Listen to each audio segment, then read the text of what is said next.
Lauren Finney, check an interesting culinary arts program. Hi, Lauren. Logan, thank you. Look at all this amazing food. This is fantastic, and it smells wonderful. I'm literally drooling. So this is all of the amazing work of the Sheriff's Culinary Arts Program. And joining us now is PATRICIA CEBALLOS, who's the Assistant Manager of the Sheriff's Reentry Program. And what an amazing program and idea to help some of the inmates at the county jail really figure out a passion, perhaps. Tell us about the program. Yes, absolutely. So the program is a 6-month culinary arts program for the reentry participants, and oftentimes the participants come to us with little to no culinary experience, and it really gives them an opportunity to learn a new skill, learn a new trade. We're not just teaching them the technical components of baking, but also some of the soft skills that come with keeping a job.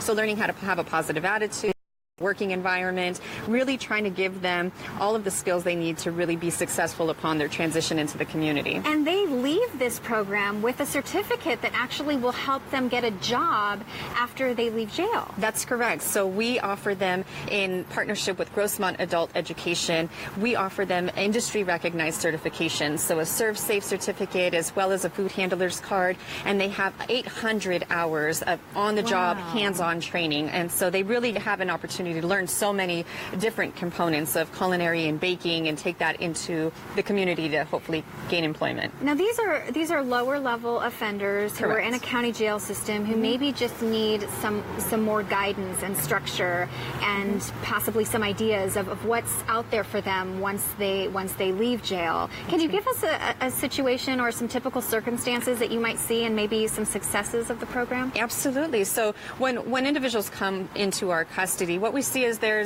was something that happened. There was some poor decision making. There was some circumstance in their life that led them to our custody. What we like to focus on is what do we do with the time while they're with us? And so really finding the internal motivation that they're willing to make some of those changes. They're willing to really think critically about some of the choices they've made and maybe filling in some of those gaps with some positive pathways and alternatives to what they were doing in the past.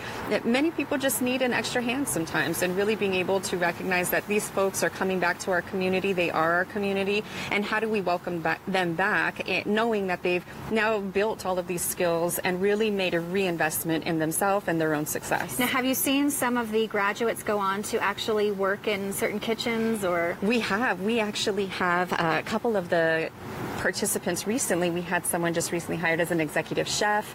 We've had people working at Vaughn's and Ralph's and different shops, bakery shops in particular for this program. We work very closely with workforce partners, with Kitchens for Good, and connecting people to continue their skills out and gain employment, but also keep employment, because that's important as well. And just building their confidence is a huge part of this, because sometimes they often feel like there's nowhere for them to turn except to another area of crime, and yet this gives them the confidence to know that they can do something else. Absolutely. And many of the people that are coming out of our custody want to provide for their family. They just needed that extra hand, that a little bit of support that's going to get them to the next step in their life. And really what we want to do within the Sheriff's Department is the community, Sheriff's Department, all of our partners working together is really just helping people help find their internal motivation, their self-worth, and they're pushing them over to the next phase of their life and really helping them with the tools necessary to do that. So how many inmates are we talking about, and how many different county facilities? So within this program, we've had thus far approximately 500 students just this year alone go through our culinary arts program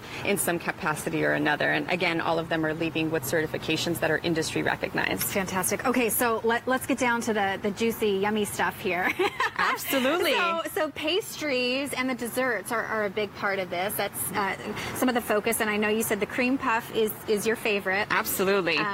So I can see you can do the cake, and tell us how you do this. I always see this. I see this at some of the grocery stores if they're able to do that. I've done it before, but I still don't understand how it works. Absolutely. So it's edible. It's printed on edible. It's hard. You can eat it. It actually tastes really good. So not only does it look good, but it tastes really great. More importantly, it's the skill that they're learning and the ability to do this. Right. All of these are hand decorated, and all of the skill that goes into all the little details. It takes a lot of patience. So not only are we teaching them, how to do it with a positive attitude, but also how to do it with some patience and understanding, but also great skills that they're learning. PATRICIA CEBALLOS, thank you so much. This is fantastic, and it's really doing some great good. Love to see that, and happy to share the story of what you guys are doing. Thank you so much for your time today. Yes, absolutely. We'll be back with much more coming up on Good Morning San Diego. Stay with us.